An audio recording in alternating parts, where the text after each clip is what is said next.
할렐루야. 이스라엘의 왕들을 통하여서 우리의 삶을 평가하는 인생평가 쉬운 두 번째입니다. 여러분 모두를 주님의 이름으로 사랑하고 축복합니다. 성경 말씀 함께 봅니다.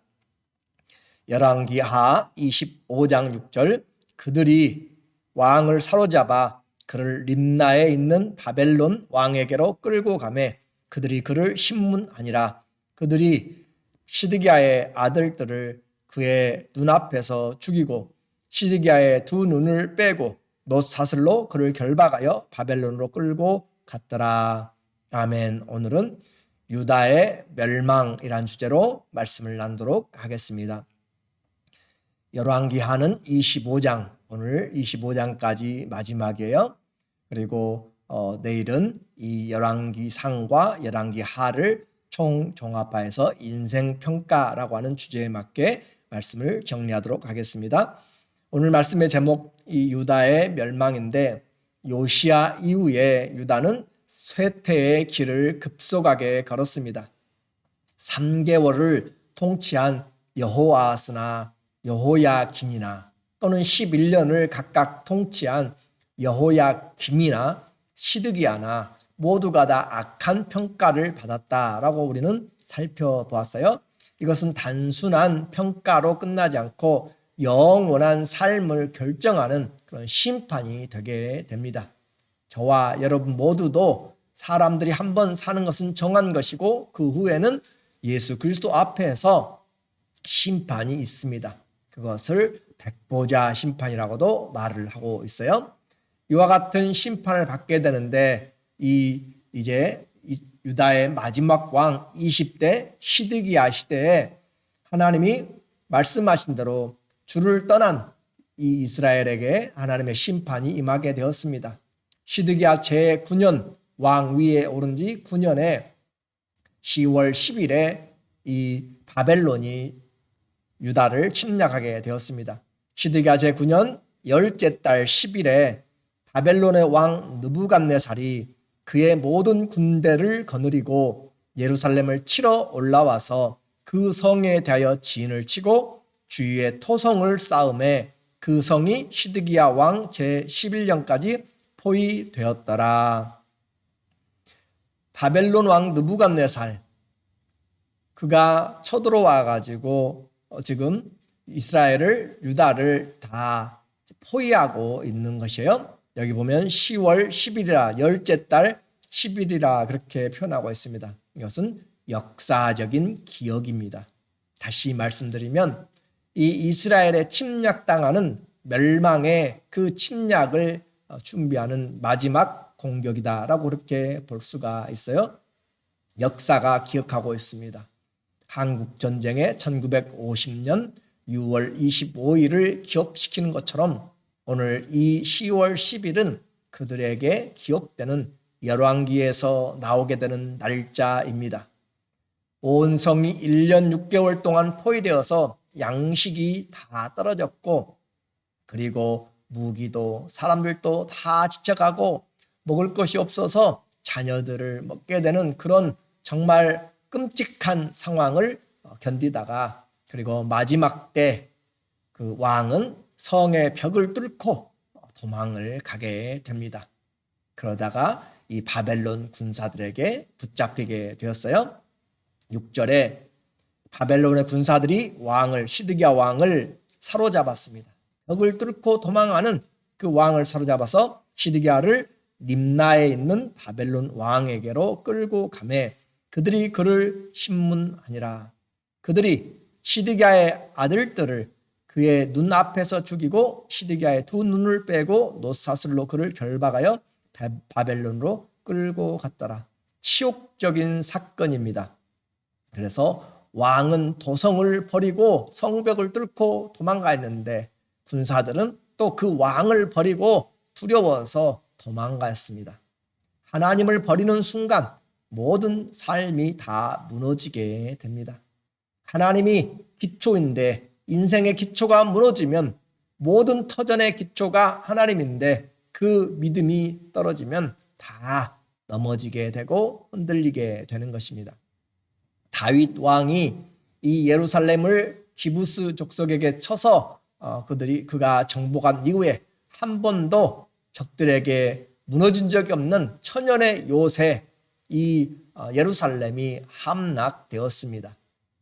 시드기야 왕이자 아버지인 그 앞에서 왕자들이, 자녀들이 지금 비참하게 죽어가지만 그는 아무것도 할 수가 없습니다.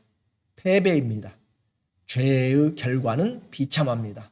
사망입니다. 기원전 586년 4월 9일은 유다가 바벨론에 의해서 완전히 멸망한 날입니다. 10월 10일 시드기야 9년에 침략해서 시드기야 11년 4월 9일에 유다가 항복을 하게 되는 것이죠. 바벨론 성이 함락된 이 4월 9일은 유다인들에게 바벨론 포로로 끌려가 있는 그 70년 동안 내내 금식과 애통의 날로 지켜졌습니다. 스가랴서 7장 5절과 8장 19절에 보면 그들이 지키는 절기, 금식이 있었습니다. 바로 성이 멸망한 4월 금식, 또 예루살렘 궁전과 여호와의 성전이 타버린 그 5월의 금식들, 여러 하나님 앞에서 너무 때늦은 애통과 후회입니다. 다 끝나버리고 나서 후회한들 무슨 필요가 있겠어요? 시드기야는 두 눈이 뽑히고 죽는 날까지 바벨론의 감옥에서 갇혀 있다가 처참한 최후를 맞이했습니다. 왕이 자국이 아니라 또 왕궁이 아니라 이방 땅의 감옥에서 인생을 마치게 되었습니다. 어디서 머무를 것인가? 어디서 마지막을 영원을 준비할 것인가는 너무 중요합니다. 생각을 해 보아야 됩니다. 이 땅에서 왕의 자리보다, 대통령의 자리보다 더 높은 자리가 없습니다. 시작은 그렇게 세상적으로 뛰어나게 되었을지 몰라도 마지막이 어떤가라고 하는 것입니다. 오늘 우리에게 중요합니다.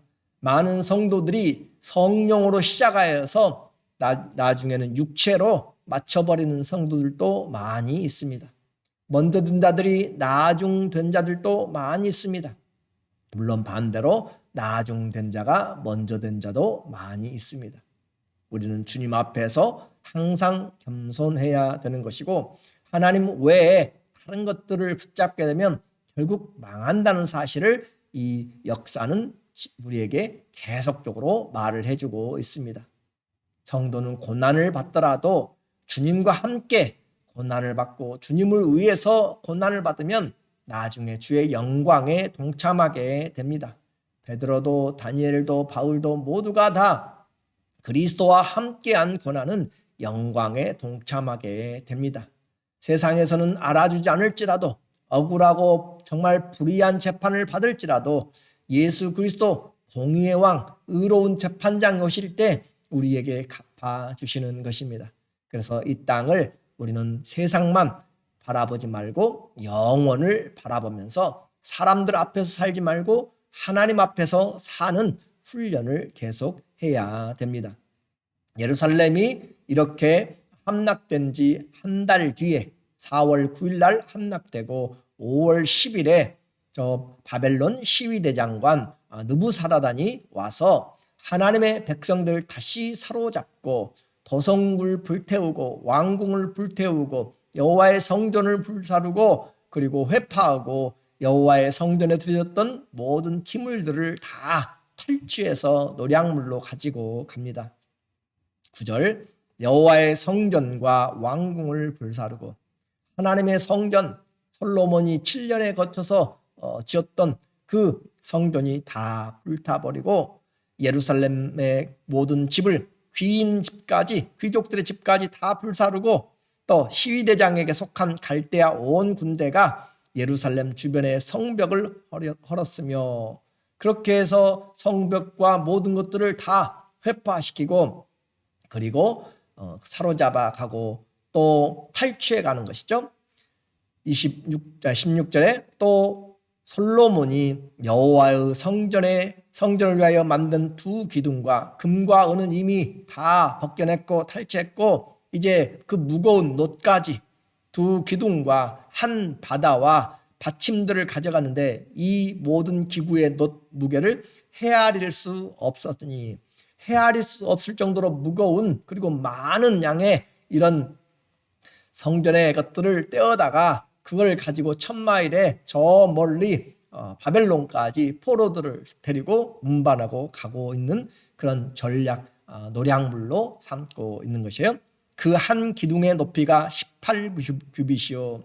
기둥 하나 놋으로 만든 그 보아스와 야긴이라고 하는 그것은 9m, 10m가 되는 놋 기둥입니다. 엄청나게 크고 화려한 것이죠. 그 꼭대기에 놋 머리가 있어 높이가 3규빗이요. 그 머리에 뚫린 그물과 성류가 다 놋이라. 다른 기둥의 장식과 그물도 이와 같았더라. 이와 같이 하나님 앞에 아름답고 귀하게 드려졌던 모든 기물들이 전부 이방 사람들의 그 우상을 섬기기 위하여서 그렇게 다 가져가게 되고 탈취당하게 되는 수욕을 당하게 된 것입니다. 지금 우크라이나 러시아 전쟁으로 거의 도시들이 거의 80% 90%가 폐허가 되고 그렇게 회파되고 빈천한 자만 남는 것처럼 지금 그들은 그래도 레퓨지라도 돼서 피난 가는 사람도 있죠. 그러나 유다의 사람들은 다 포로로 노예로 잡혀가게 되는 것이에요. 그 가나안 지경 유다에 남아있는 사람들은 가난한 사람들만 남았다라고 그렇게 이야기를 하고 있습니다. 선민 유다 민족이 하나님을 섬기는 대신에 이제 공식적으로 우상을 섬기는 나라 그 바벨론으로 가서 그 신들을 섬기게 되었고 노예가 되었다. 신명기에는 이미 하나님을 버리면 어떤 대가가 따를 것인지를 우리에게 말을 하여 줬습니다. 내가 땅끝으로 너희를 흩어버릴 것이라. 주님은 우리에게 이미 모세 시대에 벌써 900년 전에 이야기를 다 하고 있는 이야기예요. 이와 같이 그들은 귀에 못이 박히도록 하나님 한 분을 사랑하라고 신명기 6장 4절에 있는 것처럼 너희는 마음과 뜻과 힘을 다하여서 오직 내 하나님 여호와를 사랑하라. 들으라 이스라엘아, 쉐마 이스라엘아. 그렇게까지 했던 것을 그들은 자녀들을 가르치지 않았고 자기 자신도 마음에 새기지 않고 결국은 그 땅을 떠나서 자유한 그들이 노예가 되고 우상을 하나님을 섬기는 대신에 피조물들을 섬기는 신세로 전락하고 말았습니다. 물고기는 물이 얼마나 고마운지 알지를 못합니다. 우리는 하나님께서 평상시 베푸신 은혜가 얼마나 큰지 잘 모릅니다. 그것을 잃었을 때 알게 되는 것이에요. 지금이 바로 다시 회개하고 은혜를 구하고 주님 앞에 시작할 때입니다. 예레미야 선지자 마지막까지 요시야 때 13년에 하나님의 말씀을 듣고 사역을 시작하여서 이 예루살렘이 멸망된 그 시점까지 계속적으로 말씀을 증거한 그에게 하나님은 포로되고 망하는 그 유다에 대하여서 분명한 하나님의 말씀으로 그들에게 말씀을 하고 있습니다. 예레미야서 2장 13절에 보면 12절부터 너 하늘아 이 일로 말미암아 놀랄지어다 심히 떨지어다 두려워할지어다 여호와의 말씀이니라.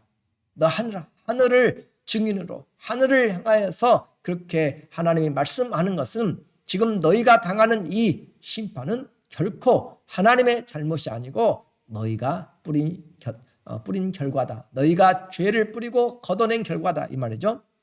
내 백성이 두 가지 악을 행하였나니 하나님의 말씀을 지금 이 예레미야가 전하는 것이에요. 너희가 내 백성이 두 가지 악을 행하였나니 곧 그들이 생수의 근원되는 나를 버린 것과 그들이 하나님을 버린 것, 생수의 근원, 생명의 근원이신 하나님을 버린 것과 뿐만 아니라 자기들 스스로 원하는 스스로 웅덩이를 판 것인데 그것은 그 물을 가두지 못할 터진 웅덩이들이었더라. 그렇게 해서 스스로의 삶을 위해서 하나님을 버리고 나갔지만 그것은 쓰레기와 같은 것이었고 더러운 것이었다라고 하는 거죠. 스스로 웅덩이를 팠지만 아무것도 얻을 수 없는 그 일입니다. 예수 그리스도 그 생명의 주를 떠나면 우리가 건지는 것은 헛것이고 아무것도 없는 것이에요. 다윗 시대부터 시작된 다윗 왕조가 약 400년 만에 이제 심판으로 사라졌습니다. 그러나 하나님은 약속에 신실하신 하나님이시고 또 사랑의 주님이십니다. 그래서 열왕기하 25장을 이 시드기야로 끌려가고 또 모든 재물들과 기물들이 다 탈취당하는 것으로 끝나지 않고 포로로 가 있는 여호야긴 그의 인생에 대해서 이야기하면서 열왕기하를 마치고 있는 것이에요. 27절에 유다 왕 여호야긴이, 이 여호야긴은 기원전 597년에 제2차 바벨론 포로 당할 때 끌려갔습니다. 그때 갔던 사람이 바로 에스더, 모르드게 같은 사람들이 함께 갔어요. 그리고 대장장이들과 기술자들, 아주 귀한 사람들 10,000명이 잡혀갔다. 그때 여호야긴 3개월 만에 끌려가는 것이죠. 그런데 37년간 그 바벨론 감옥에서 갇혀있는 유다의 왕이었습니다.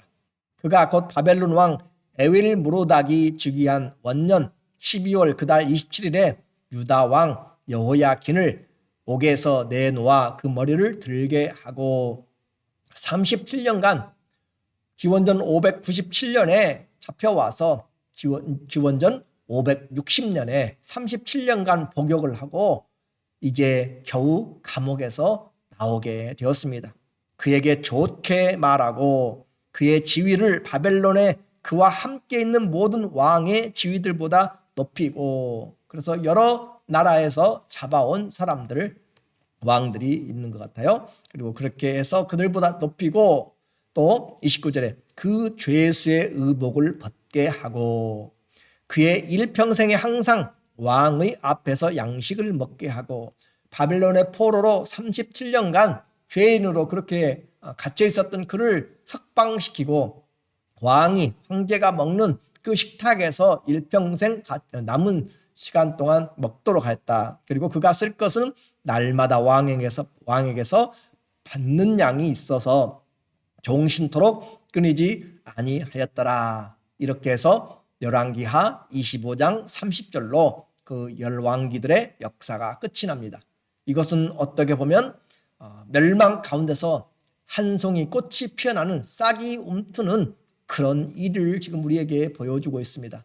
무엇을 말하는 거예요?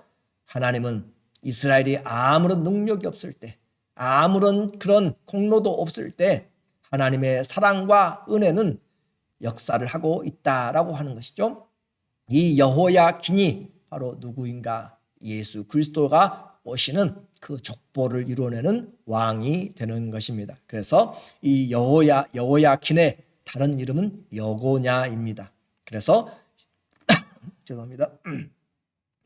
이 유다의 왕이라 그렇게 우리가 봤는데, 그를 마태복음 이제 신약에 와서 1장 11절에 아브라함과 다윗의 후손 자손 예수 그리스도의 세계라라고 그렇게 이야기하면서 11절에 바벨론으로 사로잡혀 갈 때에 요시야는 여고냐와 그의 형제들을 낳으니라.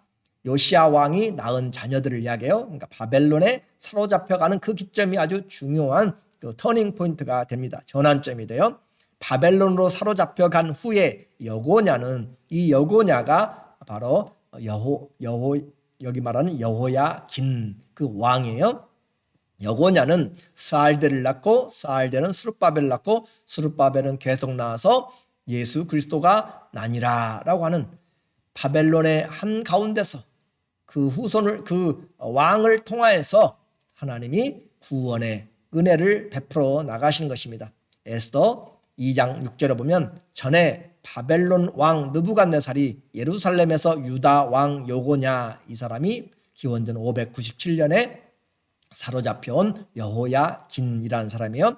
여고냐와 백성을 사로잡아 갈 때 모르드게도 함께 사로잡혔더라라고 하는 이 여고냐, 유다 왕이라고 했죠. 그래서 이 유다 왕이 여호야긴인데 그가 예수 그리스도의 육신적인 조상이 되었다라고 하는 걸 통해서 뭘 알아야 된다고요? 하나님이 우리가 아무런 능력이 없을 때, 아무것도 내세울 것이 없고 죄만 행하고 있을 때 이 바벨론 왕이 머리를 들은 것처럼 하나님이 우리를 향한 구원의 은혜를 하나님의 약속을 잊지 않고 하나님이 이 일을 하셨다라고 하는 것을 기억을 해야 됩니다.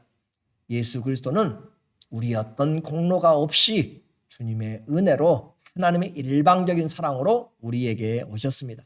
죄인되고 타락한 사람들의 가운데서 다윗의 언약을 따라 그 후손으로 우리에게 오셨습니다. 주님이 오시는 그 길, 여인의 후손으로 오시는 그 길을 막기 위해서 사단은 많은 역사를 했어요. 가인은 또 아벨을 죽이기 위해서 그렇게 했고, 또 이 다윗의 왕족 가운데서 바벨론의 왕은 이 다윗의 후손들을 끊어버리기 위해서 그렇게 했고, 또 예수님이 태어났을 때에도 헤롯 대왕은 그 예루살렘 베들레헴의 2살 이하를 죽이려고 사내 아이들 다 죽이는 그런 일들을 저질렀습니다. 그럼에도 불구하고 이런 모든 반대에도 또 대적의 손길에도 불구하고 하나님은 하나님의 일을 그렇게 하시고야 맙니다. 이것이 하나님의 역사가 끝나지 않은 것입니다. 오늘 우리에게 말씀해 주는 성경은 하나님이 안 계시는 성전은 아무런 의미가 없습니다. 사람도 하나님이 내 안에 거하시지 않으면 그 신앙은 아무런 의미가 없습니다. 믿음 없는 삶, 죽은 것과 같습니다. 예루살렘, 그들은 항상 이야기했습니다. 이 성전이 있는데 어떻게 우리가 멸망하겠는가? 하나님은 그렇게 생각하지 않습니다. 겉으로만 나타내는 외형적인 것이 아니라 오늘 내 중심이 하나님을 향하여서 진실로 주는 나의 왕, 나의 그리스도입니다 라고 그렇게 고백이 없는 것은 언제나 심판에 또 세상에 휩쓸려 갈 수밖에 없음을 우리에게 말합니다. 우리는 불의하지만 하나님은 의로우셔서 구원의 은혜를 내려주셨습니다. 하나님이 계시지 않는 그 신앙생활, 주와 함께하지 않는 인생, 주님이 세우지 않는 그 삶은 다 헛되다라고 한 것을 다시 확인하면 좋겠습니다. 순종이 제사보다 낫습니다. 꼭 기억하시면 좋겠습니다. 주님 한 분을 사랑함이 우리에게 자랑이고 복이고 은혜입니다. 끝까지 그 믿음을 붙잡았으면 그리스도 예수의 오시는 날까지 그 믿음으로 끝까지 승리하시는 저와 여러분 되기를 예수 그리스도 이름으로 축원합니다. 아멘. 기도합니다. 하나님 아버지, 유다의 멸망을 봅니다. 하나님의 말씀을 알면서도 자기 뜻을 행하였고 생수의 근원 대신 하나님을 버리고 자기를 위하여서 새로운 웅덩이를 받지만 다 터진 웅덩이고 물을 받지 못할 것입니다. 오늘 하나님 외에 다른 것으로 내 인생의 만족과 내 인생의 목표를 삼고 달려가고자 하는 모든 사람들에게 다시 말씀합니다. 하나님 없는 인생은 다 헛되고 바람을 잡으려는 것과 같습니다. 주의 말씀이, 주의 성경에 살았고 운동력이 있는 이 말씀이 오늘 우리의 인생을 잘 보고 하나님 앞에 선한 인생의 삶, 주의 믿음의 길을 쫓아가는 충성된 삶이 되도록 인도하여 주시옵소서. 예수님의 이름으로 기도드립니다. 아멘. 우리의 삶 하나님 앞에 반드시 서게 됩니다. 오늘 우리에게 주어진 것, 물고기가 물이 얼마나 감사한지 알지 못하고 살면 안 되는 것처럼 오늘 내게 주어진 모든 것들은 하나도 우연이 아닙니다. 주님의 특별한 은혜인 것을 기억하면서 내게 있는 모든 것으로 마음과 뜻과 힘을 다하여서 하나님을 사랑하는 은혜와 복을 받기를 예수님의 이름으로 축원합니다. 아멘. 사랑하고 감사합니다.